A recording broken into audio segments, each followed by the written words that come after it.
So welcome for a pretty important workshop, and the focus is on sustained and emerging impacts evaluation. The words have meaning, as you will see in a few minutes. But firstly, let me welcome Jindra Cekan to Toronto. She's based in Washington, D.C. And Czechoslovakia. We met about 6 months ago at the European Evaluation Society meetings. We had 2 presentations together. You will see, and I have great things to say about her, but I was just struck with her enthusiasm for evaluation. And I felt the number one skill in evaluation is to bring energy to the process, to infuse it with life. The number one criticism I have of evaluation is we're a pretty dull lot. So I made a note to myself when I met her in September 2016.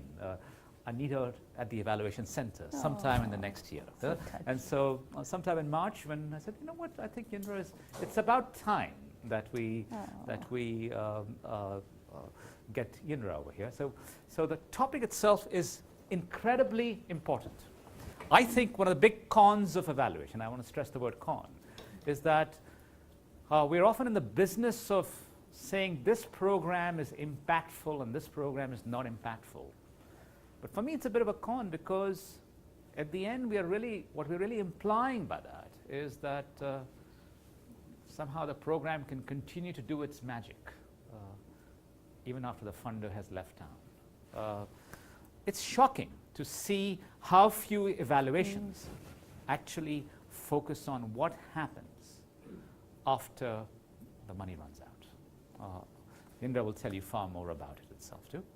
So I think it's in that light I felt that that we listen from Jindra. Jindra is one of the world leaders in thinking about sustainability, thinking about emergence, and emerging is the I think tense matters here. Impacts in a very real way.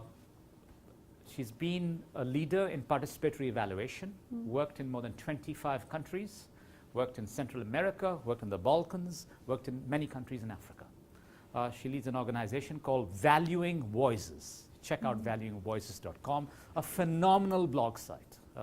So I think it's very important that we as a community ask ourselves not just what happens with an intervention when the money is there, but what happens after the money runs out. I've been working in this field for about 25 years.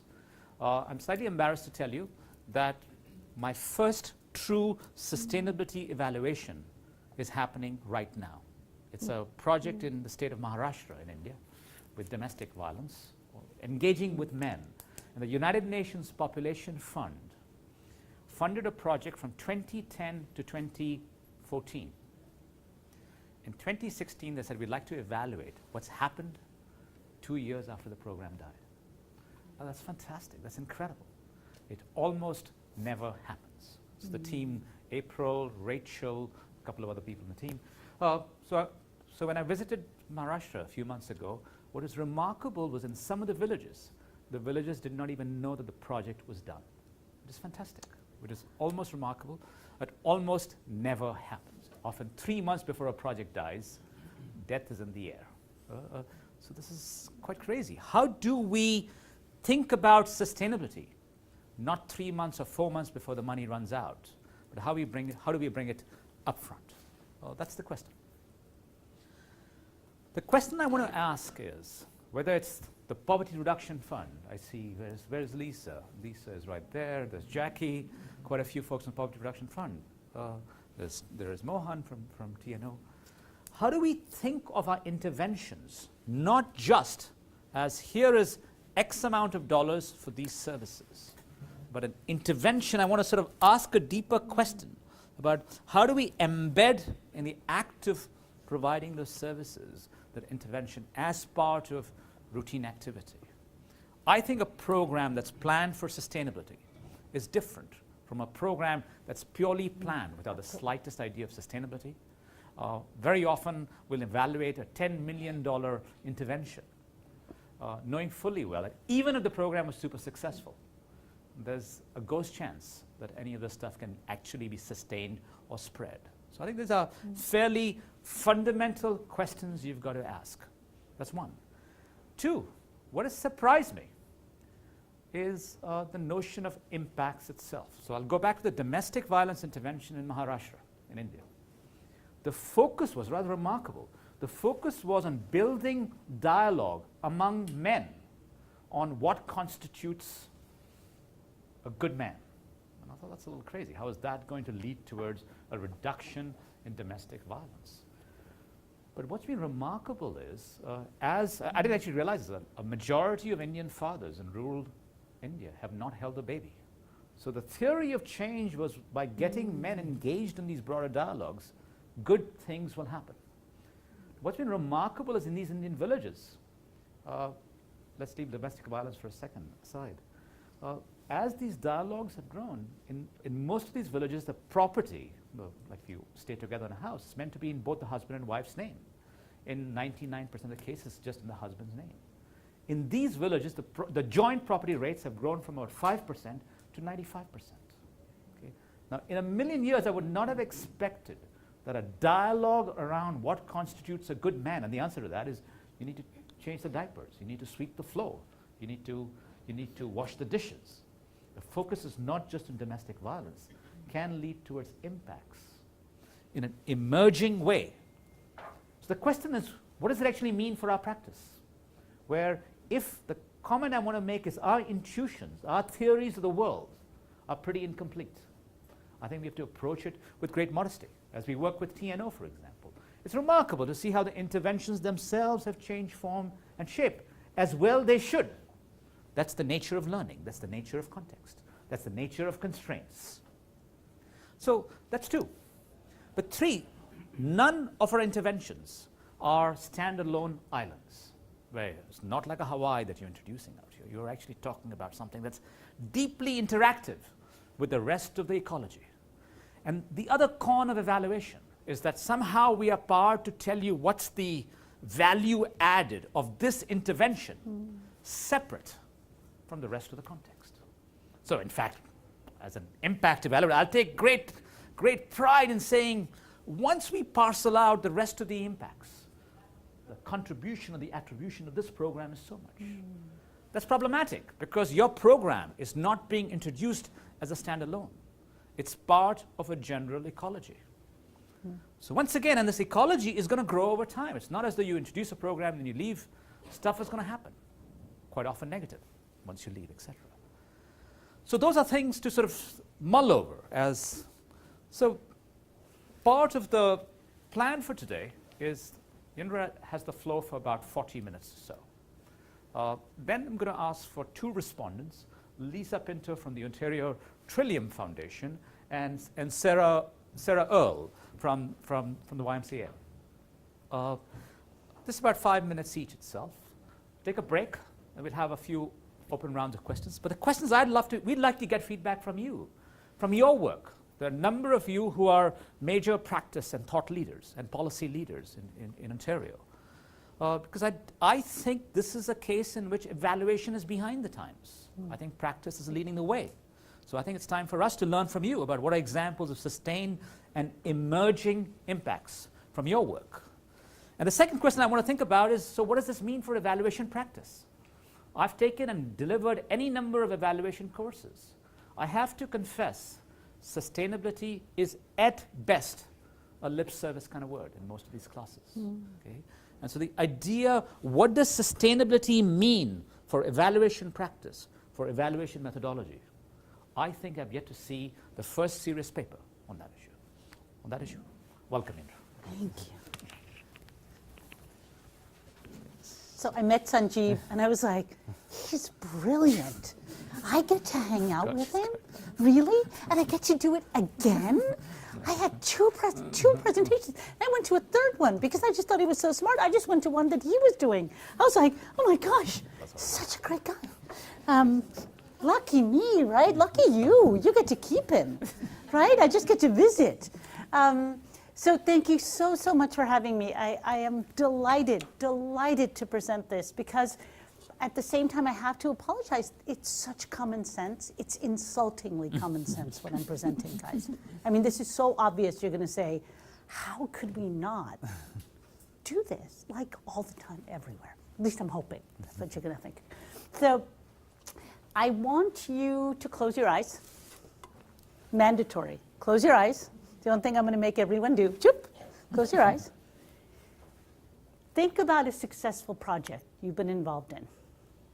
It could even be like a church project. It could be anything, any project you've worked on. What made it successful? Think of 2 or 3 things that made it really successful that you thought, this rocks. And do you know if the results you achieved continued after the project ended? Maybe it's still going on. Maybe you actually know that. Now think about a person you encountered in that project. Could be in a village, a town, or a partner agency. Would they know? And would they know the same things? Would they define success in the same way? Maybe, maybe not. So we'll return to this. You can open your eyes. We'll return to this in the discussion, which I'm really excited about. I often think, oh my gosh, I'm tired of hearing myself talk, but I'm really excited to hear your questions in the discussion. So I'm using US dollars. You'll see a little bit later, but I'm just focused on US dollars for right now. I didn't transfer it to Canadian, I'm sorry. So $5 trillion, according to the OECD, has been spent on foreign aid since 1945. This is not private sector, this is government-funded assistance. So given the private sector is at least this much, $10 trillion. $137 billion was spent in 2014 alone on development projects. But we're not sure if what we're doing is actually sustainable because less than 1% has ever been evaluated. We talk about sustainable development. I'm like, prove it. How sustainable is our development? How do we know? It could be phenomenally sustainable. It could be abysmally, but we don't go back, which is when I started this by consulting to USAID, and I was consulting to the head of M&E there for 1.5 years, and it was fascinating. And I asked her at the end, I said, so who goes back? Because it's an interest I've had for a long time. And she said, well, I don't think anyone. Like, what? No, well, no, that's not possible. So I started looking. Like, we've got so much to learn. How can we not go back? I've lived in villages all over the world. I work with them. I talk to them. They're brilliant folks. Somebody has to be talking to them. Mind-boggling folks. So sustainability. A friend of mine said, you have to define it. I'm like, oh, yeah. It's the ability to achieve a persistence of outcomes and impacts. This is not, let's do it the year after. The year after, you're still going to have residual effects on the project. So we're saying, I always say 3 years, but people keep saying to me, no, it has to be 2. So 2 to 30 years post-project, sustained impacts include these emerging new impacts, the things you don't expect. So I have to tell you, I and a couple of researchers that I've employed variously during this process, we found 370 publicly available. I've looked at about 4,000 documents.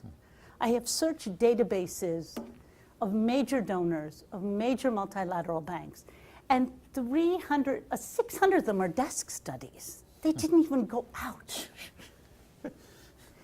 Mind-boggling, folks. The whole taxonomy about this. You know, some people say ex post, others say post-project, others say post-completion. I'll give you a staggering statistic. The World Bank, the Independent Evaluation Group, one of my researchers spent weeks and weeks looking into this. There were, out of 12,000 projects, the Independent Evaluation Group looks at about, I think, 7 to 10%. Out of those, we found 33 PPARs, which is their kind of post-project. So that alone is bad. Yeah. And then we looked at the methods. They looked at stakeholders. They would talk to stakeholders. I'm like, well, who the hell are these stakeholders? Like, what stakeholders? What does that mean? Are you going to the capital city? You're going to go chat with the Ministry of Health? I mean, who are the stakeholders? 3. Count it, 3, it's a blog on the site, yeah. 3 talk to participants in a methodologically clear way. Jeez. 3, and 2 of them were dismal failures. Oh my gosh. 1 was a roaring success. 3 people. They're like, oh yes, we use very defensible methods. I went to meet with the head of the World Bank, M&E, AEG group. I'm like, what, really? It's like, no, that's really not true. We just don't write up the methods. I'm like, okay. So who leads? So JICA, the Japanese, Well, phenomenal. They have 200 of these on their website. I mean, granted, they're not as methodologically robust as one would wish, but they're not bad, right?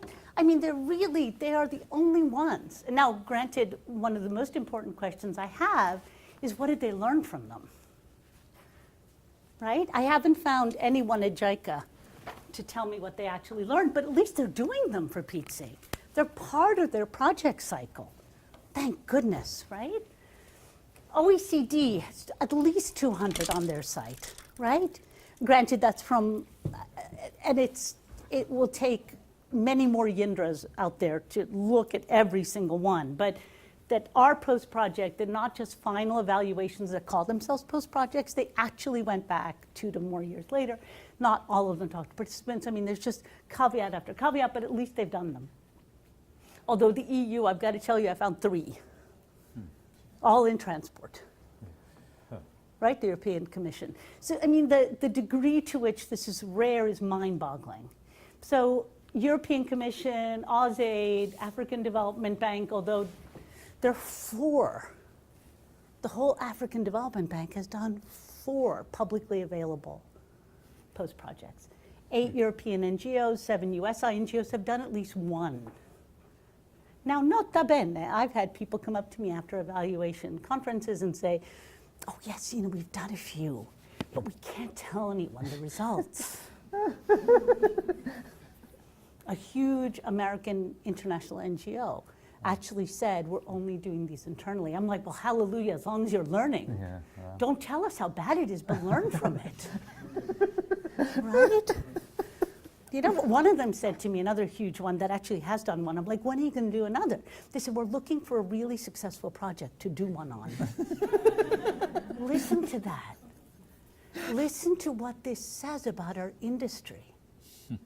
Now, I do appreciative inquiry. I'm always looking at what works best and how do we do more of it. So I don't mind posting things that are successful. I'm like, hallelujah, let's learn from it. But we did one for an unnamed client of ours, and it was an abysmal failure. $60 million, at least 54 million went down the tubes. Pointless. It was a 3-year project, really 2-year development. Awful, no sustainability, right? And we can't publish it, and they didn't even want to share it internally within their own organization. Right, what does this say about the trillions that we're spending, right? Our participants deserve better. Okay, so I'll stop preaching here. So, so in USAID's repository, 12 post-projects have been done in between 25 and 30 years. I've already talked about this. I have to tell you guys, CETA has done none. I spent a day looking in preparation of this. I couldn't find one. I found a paragraph in one report for Mali. Wow. One paragraph. Doesn't mean they're not done internally, but they're not telling anyone what they're finding, which I was sort of flabbergasted. I used to have one for Peru, but I really looked at it deeply, and it turns out they only went back 6 months after a final evaluation and said, this is post-project, there's just so many things to talk about there. IDB, 16 ex-posts, 1 is public. MCC, 1 ex-post that's publicly available. I have a screenshot of their website. 5 are not accessible. 6 are listed. 1 is accessible, and we only get the executive summary. Guys, seriously? This can't be real. I keep thinking I'm just not looking in the right places. I've been looking in them for a long time, 4 years now. Community voices are rarely elicited, pre-funding. The reasons why I think we're so scared to evaluate is that donors create the requests for proposals, the RFAs, the RFPs. They don't design with those implementing that are going to be sustaining these things as our partners. So how could they sustain something? Anyway, we'll talk about that later. So donor requests are rarely informed. Our feedback loops from locals, that's one of the exciting thing, adaptive management and feedback loops during implementation will increase the propensity to not end up like this tractor. And so for me to not evaluate sustainability shortchanges the communities which have entrusted us to improve their lives. We can waste resources further obligated, and as the seminal book, Time to Listen, you should really get it if you haven't, it diminishes country ownership. Have to have the time to listen. Have to make the time to listen. They went to talk to 6,000 aid recipients, many of whom are very, very grateful. But they said, you're doing this to us, you're not doing this with us. Right? We have to change how we do development. So, I mean, the return on investment. I'm a political economist, so ROI for me is like, you would think I came from the private sector, I got my PhD, I thought, of course everyone does ROI. You would not believe how rare this is. Right. So the EU, these handful, these 3 transport projects, they have 1.4 trillion spent since 2000. These are, people don't believe me when I say statistics like this, but I promise you it's true. I spent vast amounts of time looking into this. USA, these 280 billion. And only 12, they used to have more projects in the 80s, in the 70s. They did a lot. They did I think 60 or so. But things change in 25 years, right? MCC, 10 billion. 14 years they've been working, all these compacts. They have one publicly available one, right? No wonder our local participants feel rather dejected. So, what did they expect from their investment? We don't even know what return on investment they expect from their time, their effort, their energy. It's really, again, just mind-boggling. We don't ask. So, for me, the ROI of doing these sustained and emerging impact evaluations, SEIEs, is they cost fractions of the project's investments. And I'm absolutely convinced that learning may increase efficiencies, success rates, once priorities are realigned to focus on sustained impact, not on a very narrow definition of what impact is while we're there to ensure that things are successful so we get more money, so it churns over. So a brilliant guy, Suresh Kandaraja, he's the Secretary General of Civicus, wrote this in 2014, and I was like, wow, I can't believe someone said this. So due to donor pressure, NGOs are increasingly forced to respond with a discrete project with X number of deliverable outcomes. We've become part of the problem rather than the solution.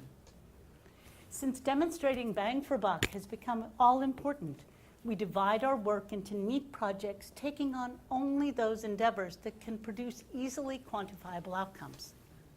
Reliant on funding to service our own sizable organizations, we avoid approaches or issues that might threaten our brand or upset our donors.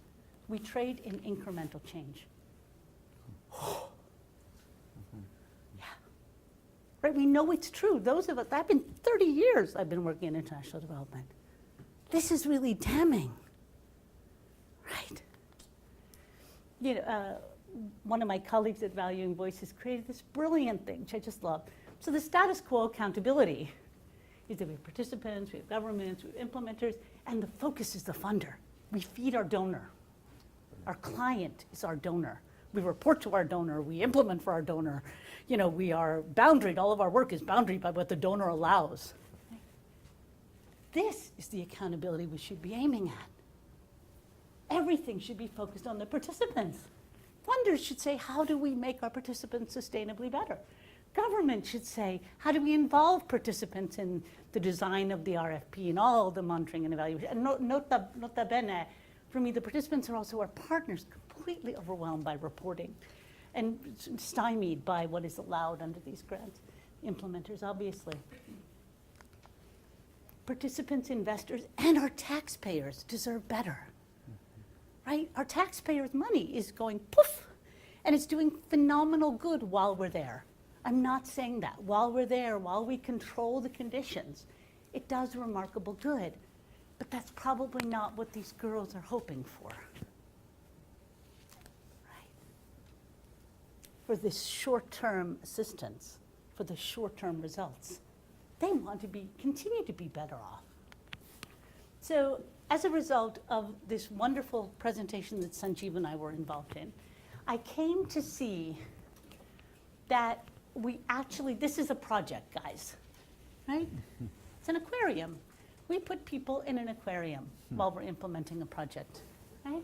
So we have to change our perspective and look beyond the finite aquarium of development. So we do our baseline, we arrive, the project arrives, we do a baseline. Halfway through, we look at how the fish are swimming. Are they swimming well? Have they changed how they're swimming? Are they all swimming in the right direction? At the end, we say, look, the fish are swimming well. Look, their information. But we need to focus. We need to change to look at the sea of sustained impact. What are